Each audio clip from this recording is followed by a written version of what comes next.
Now, last week we looked at the life of Samuel, and after delivering that message, I realized something. There was a lot of information in there, and I didn't get to go into as much detail as I wanted to. And in some ways, honestly, I'm okay with that, but I think it's very helpful to have a bird's eye view of Scripture. And the reason I like that is because when you just get the bird's eye view of what's going on, it makes you go, oh, well, when I go home, I want to read a little bit more about this and go in detail and learn more about this person's life. However, I think a little bit more application and encouragement would be helpful in this series. So what I decided to do is each of the prophets in our series now, I'm going to give them 2 weeks instead of just one, so that we can get that overview of their lives, but then we can also kind of zoom in and go a little bit deeper into some of the bigger events that they face in their life. And that way we can also do it without rushing and talking so much and that sort of thing. So that'll also help shorten my sermon, so you're welcome. So if you're following along with your sermon notes this morning, today's message is called Elijah Part 1. Now his life is covered in the books of 1st and 2nd Kings, which actually, 1st and 2nd Kings was actually one book originally. And actually those 3 books in a row there, 1st, 2nd Samuel, 1st, 2nd Kings, 1st, 2nd Chronicles, were all actually one book, but it was so long that they didn't want to put it on one huge scroll, so they split it in half so they could fit it onto 2 scrolls. But it's actually one big story. So today, we're going to be reading kind of a center chunk there going from 1st to 2nd Kings. And actually, we're not going to get to 2nd Kings, but that's his life. And today, we're going to start learning a very valuable lesson. And the lesson basically is this. If God calls you to do something, you can trust that he's going to get you through it. Now, you may not like the way that he does it. It might not go according to your plans, but he will get you through it. And he will accomplish his will in the process. So I have a note here to show a list, but I don't think I do have a list here. Okay, good. I was like, I don't even remember doing that. We had some visual issues this week setting this stuff up. So here's a question for you. Is Elijah a major or a minor prophet?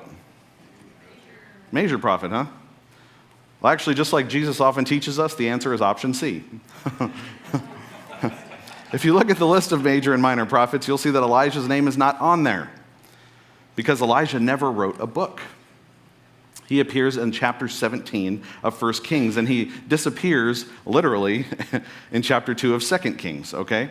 So last week we looked at the life of Samuel, and we started this series with Moses, right, becoming the first prophet of the people of Israel, all right? And then Israel took the promised land, and they were led by judges, but really they were led by God. And Samuel shows up as the last judge, and then he transitions, and the first king comes on the scene, King Saul.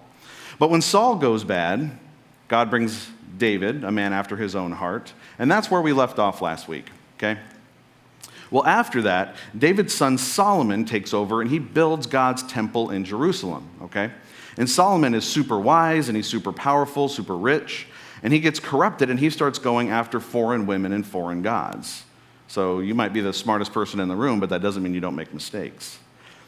And that starts a problem that just spirals for years and years and years through the 2 nations that come out of this, because after Solomon dies, 2 kings take over, and Israel actually splits in half. The northern kingdom becomes Israel, and the southern kingdom becomes Judah. And then we get this king named Ahab. He comes along. Now, Ahab becomes the standard in the Bible for sin and ungodliness, okay? After him, anytime a king was bad, the Bible compares that bad person to Ahab as the standard. It's like, oh, this guy was as bad as Ahab, or the sin of his house was like the sin of Ahab, right? It's always referring back to him as the standard of evil. So here's an example of this in 1 Kings chapter 16, verse 32. It says, he erected an altar for Baal in the house of Baal, which he built in Samaria. And Ahab made an Asherah. Ahab did more to provoke the Lord, the God of Israel, to anger than all the kings of Israel who were before him. So Ahab was really like the worst king you could possibly imagine. But the thing about Ahab is he wasn't just a problem by himself, all right? There's an old saying, behind every successful man, there's a strong woman. Anybody ever heard that saying before? Well, it turns out behind every evil man is also a strong woman. So here's your first fill in the blank if you grabbed your Connect card on the way in. The first one is this: be careful who you partner with. Be careful who you partner with. Now, Ahab married an incredibly evil woman, and her name was Jezebel. Now, this is where Elijah's story kind of picks up, all right? Jezebel was the daughter of a priest and a king named Ethbaal. Now, he rules over the coastal areas of Tyre and Sidon, kind of the north part of the kingdom of Israel there. And in fact, by Jesus' day, Tyre and Sidon become the cities that become the standard for ungodliness. Okay, so the same way that Ahab is like, oh, it was as bad as Ahab, Tyre and Sidon is used as examples as basically being the first century version of Sodom and Gomorrah, essentially. Okay? Now, Jezebel's name means dedicated to Baal. Baal was the god that plagued Israel, right? This false god that there were constantly Baal worshipers coming in and out of Israel, and it was a problem. So Jezebel's identity revolves around this evil god, and she hates everything to do with Judah's God, the one true God. Now here's the type of woman she was. In 1 Kings 21, there was a guy named Naboth who he owned a vineyard near the palace, okay? And Ahab wanted it for a vegetable garden. And so he offers to buy it from Naboth, but Naboth is like, no, I'm not going to sell you my land. I inherited this. This is like everything I got. So I'm not going to sell it to the king. And Ahab is such a baby about it, he climbs into bed and he starts pouting, refusing to eat anything. And Jezebel's like, well, what's wrong, honey? And Ahab goes, Naboth won't give me his land for a veggie garden. So she says, this is true. I'm not making this up. Okay. So she says, don't worry, honey. I'll take care of it. So she has people proclaim that there is to be a fast, all right?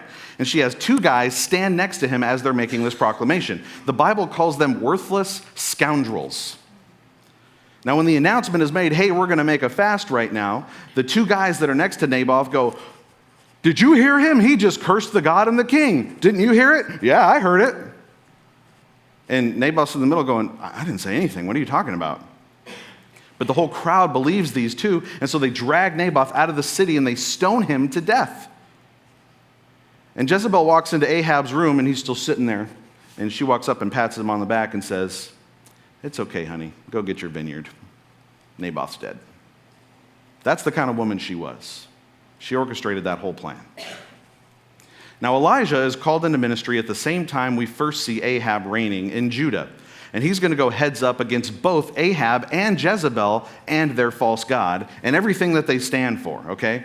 Now, Jezebel is essentially leading the charge to wipe out anyone who is speaking for the God of Israel. And God takes this guy Elijah and sends him right into the fire. Now, because Ahab and Jezebel have set up a kingdom in opposition to God, God says, hey, Elijah, you need to go talk to him. Here's your next fill in the blank, church. We still have to deliver God's unpopular messages. We still have to do it. So Elijah starts his work this way. 1 Kings chapter 17, verse 1. Now Elijah the Tishbite of Tishbe in Gilead said to Ahab, as the Lord, the God of Israel lives, before whom I stand, there shall be neither dew nor rain all these years except by my word. So the first thing Elijah does is he goes to the king and he says, hey, guess what? It ain't going to rain till I say it's going to rain. That's not a good message, right? Basically what he's saying is, hey, let's see whose God is going to win, right? Elijah showing up with the God of Israel at his back, Jezebel showing up with Baal, and Ahab is there and he's just an idiot going along with what his wife says, okay? So basically Elijah says, go ahead. Pray to Baal, or pray to the God of rain, or the God of the crops, or whatever you want to pray to. Go ahead, pray. See if you can bring rain. Because the God of Israel says it's not going to happen until I say it's going to happen. Only the one true God can provide it once I say okay. So God is essentially directly challenging Jezebel and her God. Okay? And Elijah has to carry this unpopular message. Hey, king and queen, your false God, that you're following, you need to stop, you need to repent, you need to come back to God. Not only that, but all the people of Judah need to do the same thing as you. Because worshiping Baal isn't just a problem at the palace, like, oh, Jezebel won't stop doing it. No, it's a problem all over the land. Everybody seems to be getting on board with worshiping this Baal guy, all right? And it makes me think of the world around us and some of the altars that we set up. Maybe they're not always religious altars, but sometimes there are. We have altars to racism. We have altars to LGBTQ stuff. We have altars to political parties. We have altars to secularism. We have altars to other religions.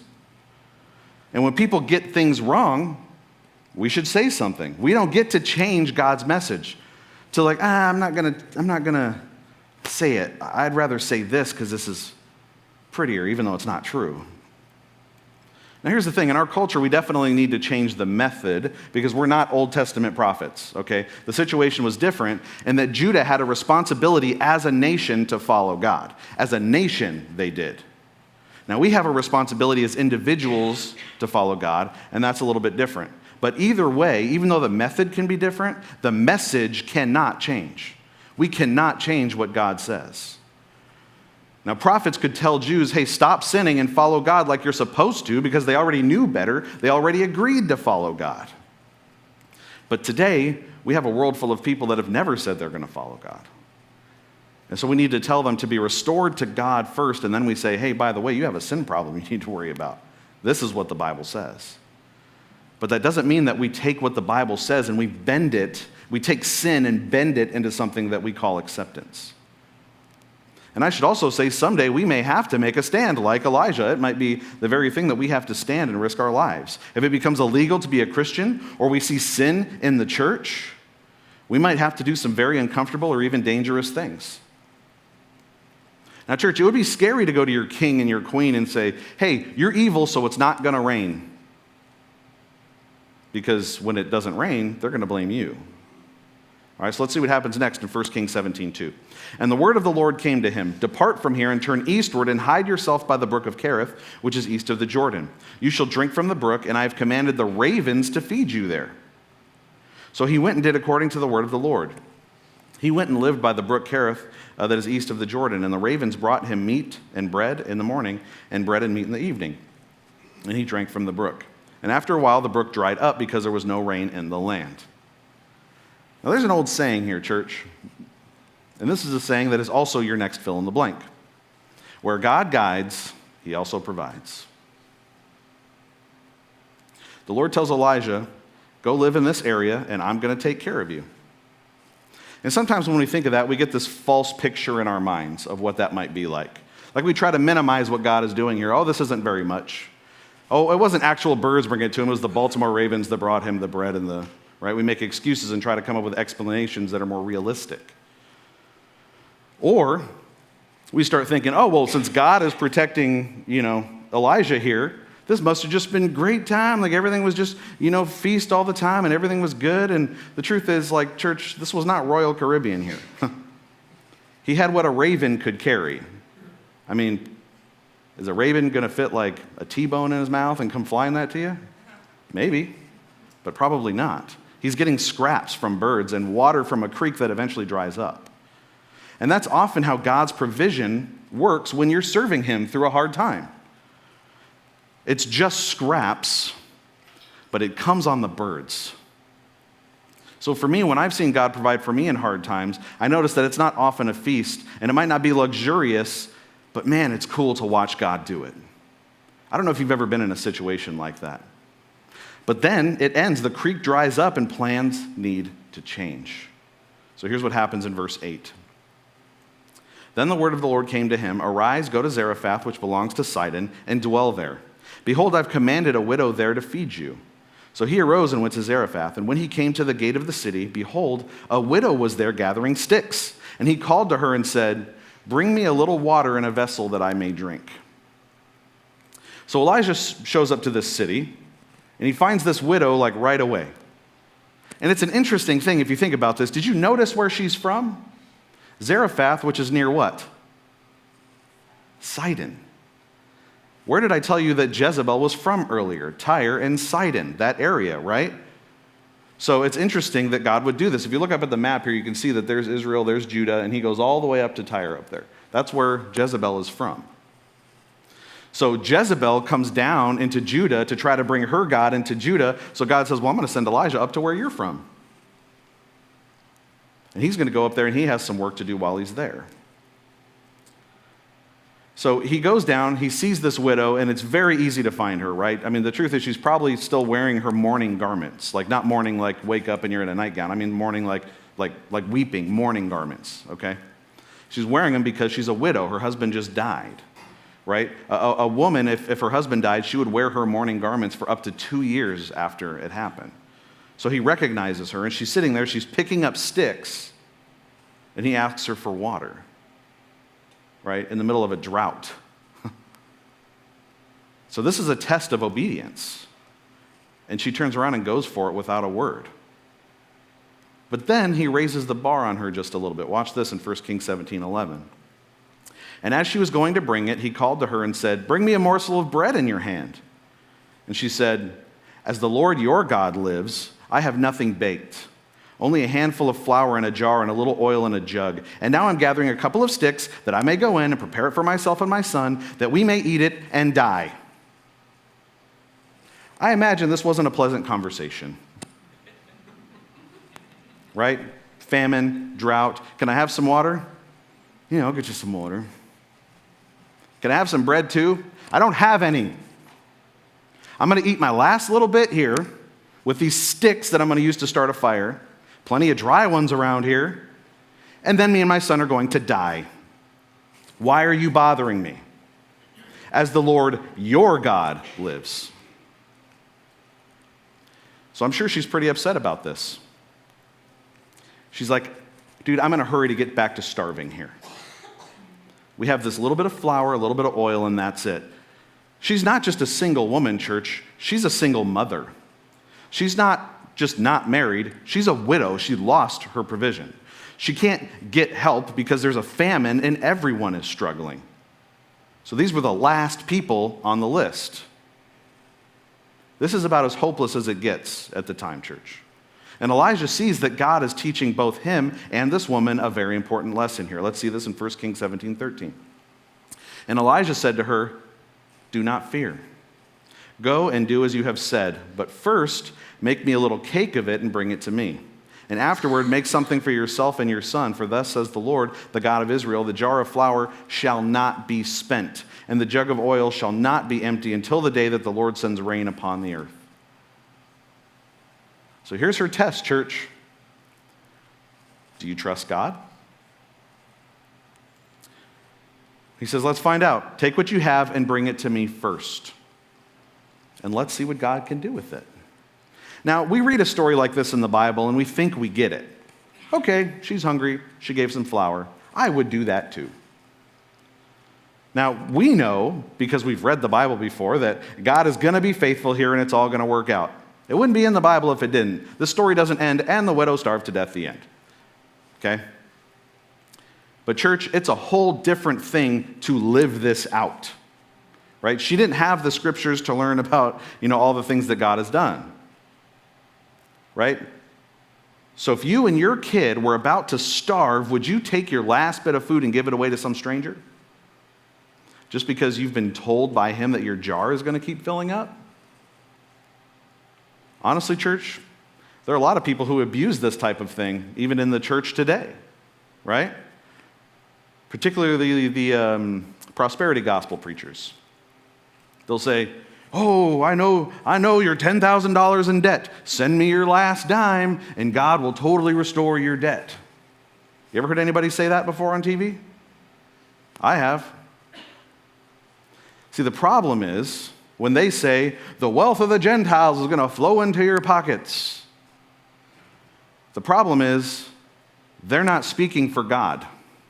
They're speaking for themselves. That's the difference here. Which is why it's so important when somebody comes out and they are a false prophet, that we call them out and we don't listen to them anymore.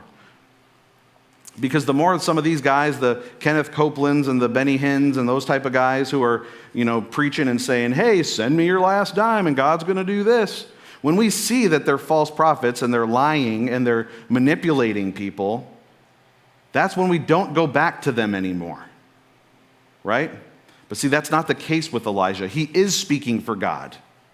Matter of fact, the very reason that they're in this famine is because he said, God's going to stop the rain. So it matters who you listen to, because there are people out there who don't speak for God, who will give promises that look like his, that are not from him. So we have to be careful.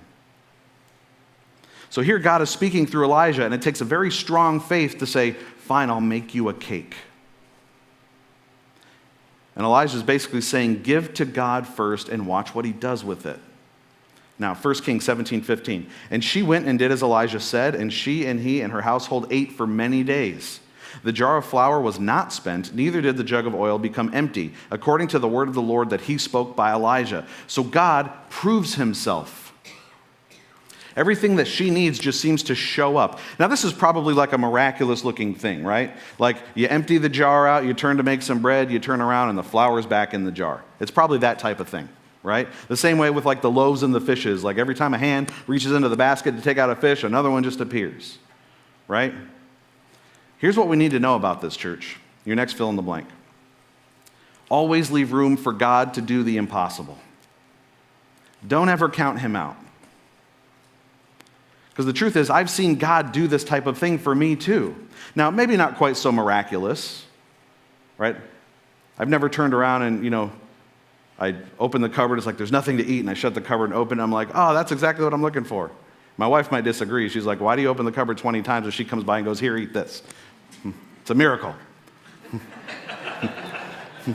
But here's the thing. When I first got into ministry, I made nothing when I first got into ministry full-time, right? $300 a week is what I made, okay? But I had just stepped down from the paper mill, and the elders talked together at the church I was at, and they had a conversation, and they said, well, if Dan's going to step out in faith, shouldn't we step out in faith too? I was okay just saying, okay, God, do what you can with $300. So they said, all right, so we're going to double your salary, $600 a week, which still isn't a whole lot for a family of 4 living in California. And the truth is, even though we didn't have a whole lot of money coming in, our jar never ran empty. Groceries would show up on our front porch, or a big thing of spaghetti, or a check would show up to pay for a doctor bill because we didn't have insurance, or a car was given to us for free so that Tosh had a way to get around. Now, those days were very far from extravagant living, but God sure gave us everything that we needed during that time. Church, my paycheck here nowadays is a luxury. I feel like we live like kings now with what I make here.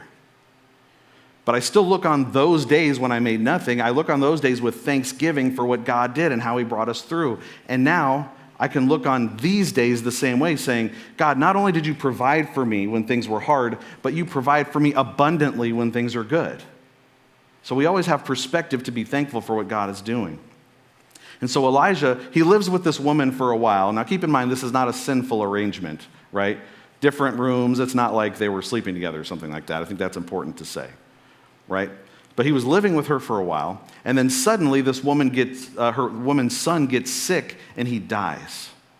And she starts screaming at him. 1 Kings 17:18, and she said to Elijah, "What have you against me, O man of God? You have come to bring my sin in remembrance You have come to me to bring my sin to remembrance and to cause the death of my son." And I'm sure poor Elijah was like, well, I didn't do it.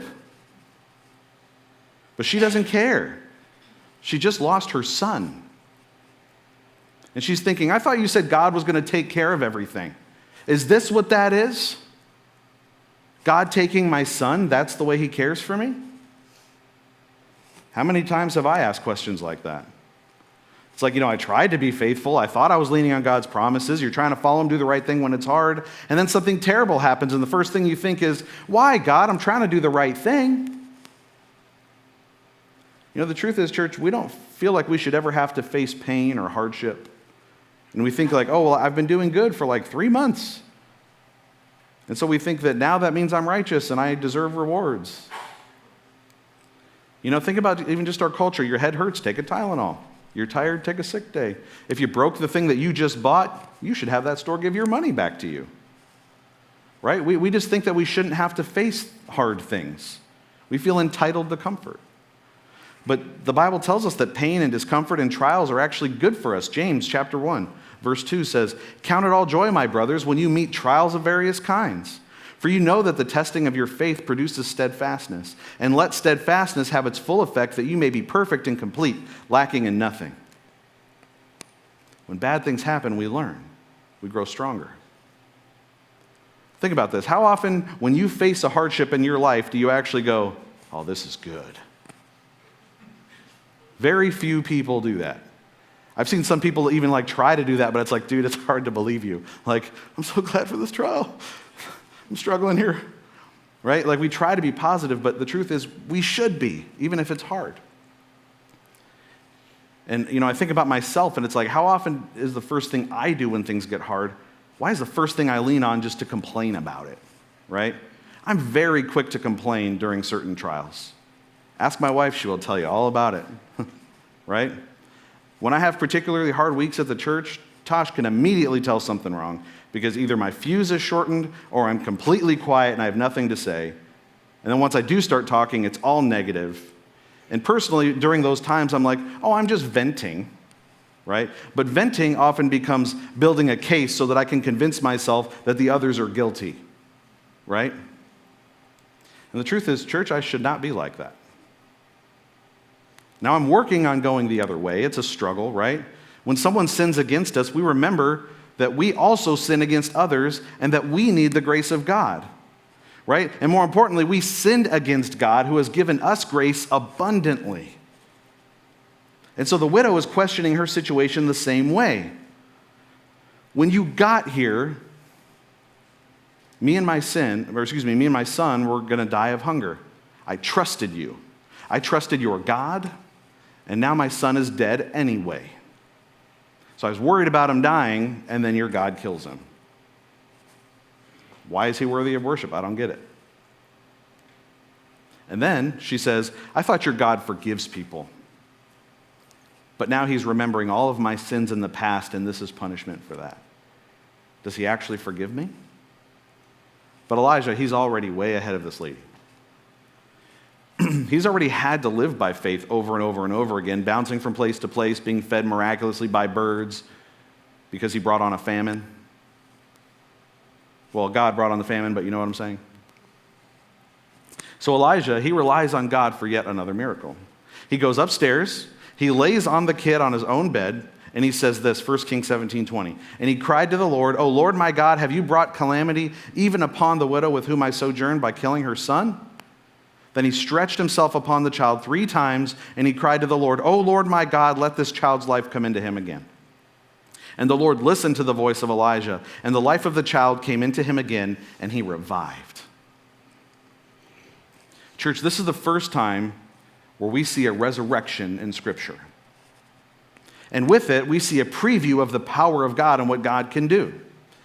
God absolutely, completely, totally provided for the needs of this woman and her son, even to their very life.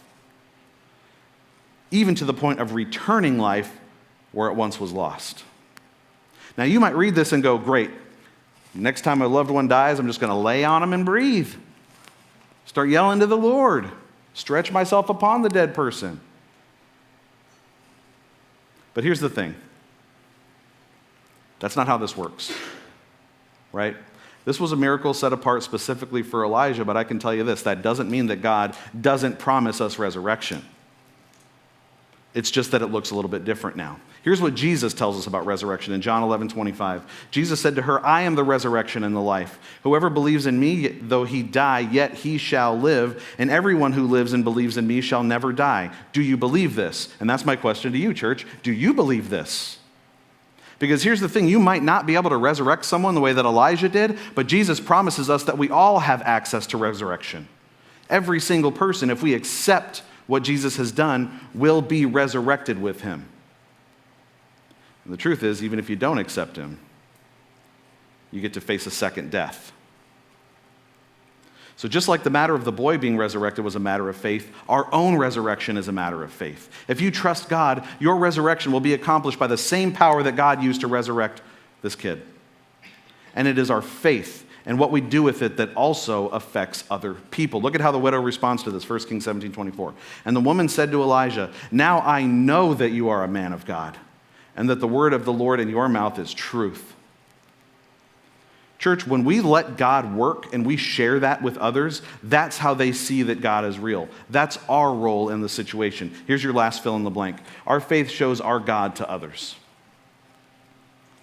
Church, if we cling to that blessed hope, if you do that, people will see that in your lives and they're going to say, hey, I want that. I want what they have. But you have to live it and trust God just like Elijah did. And so now, church, at this point in the story, it's time for Elijah to go back. He's been hiding for long enough. Ahab has been sending search parties all over the area to find Elijah. Ahab and his wife They have not looked at God as the source of the drought, like, oh, maybe we should listen to God, this is a punishment. Instead, they say, hey, Elijah did this, let's kill him. So they're looking for him everywhere. And now it's time. Elijah is going to go back to Ahab, and he's going to bring the rain with him, and it's going to be a very exciting sight to see. An awesome showdown between the God of Israel and Baal. So now, well, not now. I'm going to tell you all about it next week.